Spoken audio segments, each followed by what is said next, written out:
नमस्कार मंडळी, मी आहे तुमची पायल आणि आज मी तुमच्यासाठी एक उपयोगी व्हिडिओ घेऊन आली आहे। उन्हाळा संपला आणि पावसाळ्याची चाहूल लागली की मच्छी मार्केटमध्ये खाडीची मच्छी दिसायला सुरुवात होते। अजून पाऊस म्हणावा तसा सुरू झाला नसला तरी खाडीच्या ताज्या मच्छीचा आनंद घ्यायला आपण सगळे खूपच आतुरतेने वाट बघत असतो। पण तुम्ही खाडीची मच्छी घरी आणल्यानंतर थेट पिशवी सकट फ्रीझरमध्ये ठेवता का? जर तुमचं उत्तर हो असेल तर आजचा हा व्हिडिओ तुमच्यासाठी खूप महत्त्वाचा आहे, कारण मच्छी योग्य पद्धतीने साफ करून स्टोअर केली नाही तर तिची चव, ताजेपणा आणि टिकण्याची क्षमता कमी होऊ शकते। म्हणून आज मी तुम्हाला दाखवणार आहे खाडीची कोळंबी, बोई मच्छी, नावेरी मच्छी घरी आणल्यानंतर नेमकी कशी स्वच्छ करायची, कशी पॅक करून ठेवायची आणि फ्रीझरमध्ये किती दिवस टिकवायची, हे सगळं तुम्हाला आजच्या या व्हिडिओमध्ये पाहायला मिळणार आहे। तर चला मग वेळ न घालवता आजच्या व्हिडिओला सुरुवात करूया आणि शेवटपर्यंत नक्की बघा। आज मी मच्छी मार्केटला गेले होते आणि सर्व ठिकाणी फक्त आणि फक्त खाडीची मच्छीच दिसत होते आणि आता बऱ्यापैकी समुद्राची मच्छी ही खूप कमी झालेली आहे। आणि आज मी खाडीची ताजी कोळंबी, बोई मच्छी आणि त्यासोबतच नावेरी मच्छीसुद्धा त्यामध्ये मिक्स होती। नावेरी मच्छी दिसायला कशी असते हे तुम्हाला व्हिडिओमध्ये पाहायला मिळेल। पावसाळ्यात अशा प्रकारची मच्छी भरपूर प्रमाणात बाजारात दिसायला लागते। ताजी मच्छी घेताना कधीही मच्छीचे डोळे बघा, ते चमकदार दिसले पाहिजे आणि मच्छी घेत असताना त्यातून जास्त वास येता कामा नये। ताजी मच्छी असेल तर त्यातून वास हा येत नसतो आणि जर ती मच्छी थोडीशी अनफ्रेश असेल तर त्यातून वास जाणवतो। आणि कधीही मच्छी घेत असताना ते दाबून बघा, त्याचं मांस आहे ते घट्ट असलं पाहिजे। मी नेहमी प्रयत्न करते की सकाळी लवकरची ताजी मच्छी घ्यावी। तुम्हीही मच्छी घेताना हे छोटे छोटे टिप्स नक्कीच लक्षात ठेवा। बाजारातून मच्छी घरी आणली की बरेच जण एक मोठी चूक करतात की ती पिशवी डायरेक्ट फ्रीझरमध्ये ठेवून देतात। पण जेव्हा आपण 2-3 दिवसाकरता मच्छी घरी स्टोअर करून ठेवण्यासाठी आणतो तेव्हा काय चुका टाळायच्या त्या तुम्हाला सांगते। सर्वात आधी तर पिशवीतून मच्छी आहे ती बाहेर काढून घ्या। एका मोठ्या परातात किंवा प्लेटमध्ये काढून घ्यायची आहे। अनेक जण बाजारातून आणलेली मच्छी जशीच्या तशी फ्रीझरमध्ये ठेवतात, पण असं करणं योग्य नाही, कारण मच्छीवर रक्त, गाळ, वाळू किंवा इतर अशुद्धी असू शकतात। त्यामुळे आधी व्यवस्थित साफ करणं खूप गरजेचं असतं आणि खाडीची मच्छीमध्ये तर काही ना काहीतरी असतंच। त्यामुळे खाडीची मच्छी आणली की ती व्यवस्थित सर्वात आधी तर प्लेटमध्ये काढून घ्यायची आहे। आणि इथे आज मी कोळंबी आणि बोई मच्छी आणलेली आहे, ती सर्वात आधी प्लेटमध्ये काढून घेतलेली आहे।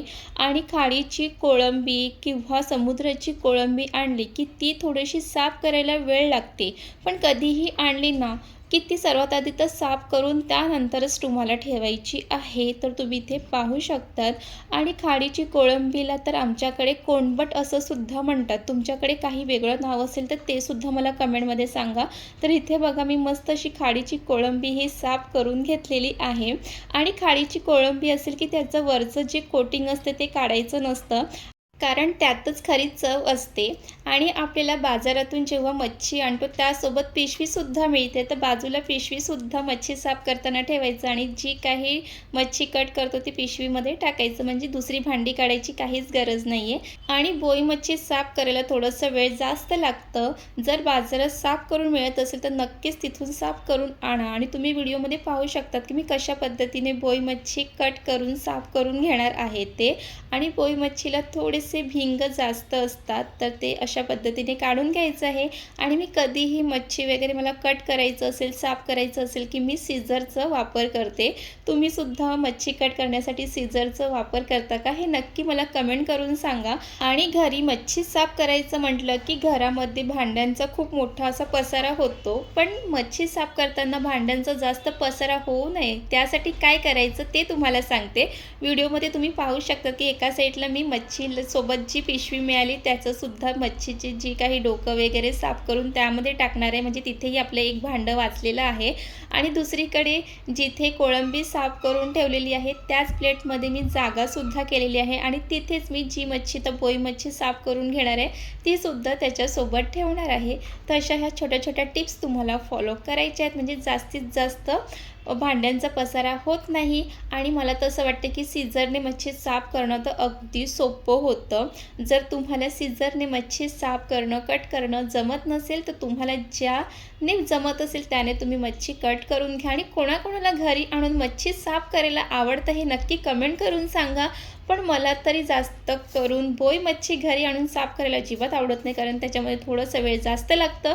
पण घरी आणल्यानंतर तर हे सगळी मच्छी आहे ती व्यवस्थित कट करून घ्यायची आहे। तर आणि इथे फायनली बोई मच्छी, नावेरी मच्छी आणि कोळंबी खाडीची साफ करून घेतलेली आहे. आणि बोई मच्छी लहान असल्याकारणाने त्याला मी 2 भागामध्ये कट केलेलं नाही आहे. जर मोठी असेल तर त्याला 2 भागामध्ये कट करू शकतात किंवा जर फ्राय करायचं असेल तर त्याला तसंही ठेवू शकतात. आणि त्यानंतर मग ही जी सर्व मच्छी कट करून साफ करून घेतलेली आहे त्याला 4-5 वेळा पाण्याने स्वच्छ धुवून घ्यायचं आहे. जिथपर्यंत मच्छीमध्ये स्वच्छ पाणी दिसत नाही तिथपर्यंत ती मच्छी साफ करून घ्यायची. मग ती कोणतीही मच्छी असू दे. तर इथे तुम्ही पाहू शकतात की मस्त अशी ही कोळंबी मी साफ करून घेतलेली आहे. आणि अशी कोळंबीतलं जो पाणी आहे तो स्वच्छ असं दिसलं पाहिजे. आणि तुम्ही आपल्या चॅनलवर नवीन असाल किंवा तुम्ही अजूनपर्यंत आपल्या चॅनलला सबस्क्राईब केलं नसेल तर सबस्क्राईब करून घ्या. व्हिडिओ आवडत असतील तर लाईक करत चला, कमेंट करत चला आणि शेअरसुद्धा करा. आणि मला तर जिथपर्यंत मच्छीमधलं स्वच्छ पाणी निघेपर्यंत मी ती मच्छी आहे ती स्वच्छ धुत असते, कारण तिथपर्यंत माझ्या मनाला काही समाधान नसते. तर इथे फायनली कोळंबी साफ करून झालेली आहे. आणि त्यानंतर इथे आता बोई मच्छी व्यवस्थित साफ करायची आहे, कारण बोई मच्छीमध्ये कुठे काही घाण असेल पोटातली तर तीसुद्धा काढून घ्यायची आहे. आणि इथे मच्छी साफ करत असताना किचनमध्ये खूप छान अशी हवासुद्धा येत आहे विंडोमधून. आणि त्यामुळे मग किचनमध्ये सुद्धा कामं करायला मज्जा येते. तर चला इथे मी जी बोई मच्छी आहे तीसुद्धा व्यवस्थित साफ करून घेणार आहे. आणि कधीही जर घरी 2-3 दिवसाकरता जर मच्छी आणतो ना तेव्हा हे सगळं काम आहे ते सुरुवातीलाच करून घ्यायचं आहे. त्यामुळे नंतरची कामं आहे ती खूप इझिली होतात. तर इथे मस्त बोई मच्छी, कोळंबी साफ स्वच्छ अशी धुवून घेतलेली आहे. तुम्ही ते पाहू शकतात. सुरुवातीला ही मच्छी आणल्यानंतर ती कशी दिसत होती आणि साफ केल्यानंतर कशी दिसते. आणि त्यानंतर इथे मी बोई मच्छीचे 2 भाग करून घेणार आहे. ती अगदी थोडेसे मोठे आहेत ना ते वेगळे करणार आहे आणि जे लहान आहेत ते वेगळे करणार आहे. थोडेसे मोठे आहेत ते फ्राय करणार आहे. आणि दुसरी जी बोई मच्छी आहे ती मस्त कांदा टोमॅटो घालून त्याचं छान कालवण बनवणार आहे. आणि इथे जी खाडीची कोळंबी आहे त्याचे सुद्धा मी असे 3 वाटे करून घेतलेले आहेत. आणि कधीही मच्छी जर 2-3 दिवसासाठी स्टोअर करतो ना ती कधीही पिशवीत ठेवू नका. तर आपल्या घरी असे हे डबे असतात तर त्यामध्ये साफ करून स्वच्छ करून ठेवली की ती मच्छी खूप छान राहते, त्याची चवसुद्धा बदलत नाही. आणि मी नेहमीच घरी मच्छी आणली की स्वच्छ करून अशा वेगवेगळ्या डब्यामध्ये मच्छी स्टोअर करून ठेवते. फॉर एक्झाम्पल एका वेळच्या जेवणासाठी जितकी लागेल तितकीच मच्छी एका डब्यात ठेवायची आहे. असं केल्याने प्रत्येक वेळी संपूर्ण मच्छी बाहेर काढावी लागत नाही. आणि मी नेहमी तर फ्राय आणि कालवणासाठी हे दोन्हीही वेगवेगळं करून ठेवते. आणि कधीही तुम्हाला जेवणात जे काही बनवायचं असेल ना तेव्हा तोच फक्त एक डब्बा काढायचा आहे. बाकीची सगळी मच्छी 10 वेळा फ्रीजमधून आत बाहेर करायचं नाही. असं केलं की त्यातली जी फ्रेशनेसपणा असते ते कमी होत जातं. म्हणून हे छोट्या टिप्स आहेत ते फॉलो करायच्या आहेत. आणि मला आता खाडीच्या कोलंबीचं कालवण करायचं आहे त्यामुळे ते मी साईडला ठेवलेलं आहे. आणि त्यानंतर मग किचनमध्ये मच्छी वगैरे साफ करून झालं की किचन ओटा, सिंक हे सगळं व्यवस्थित साफ करून घेणं गरजेचं असतं.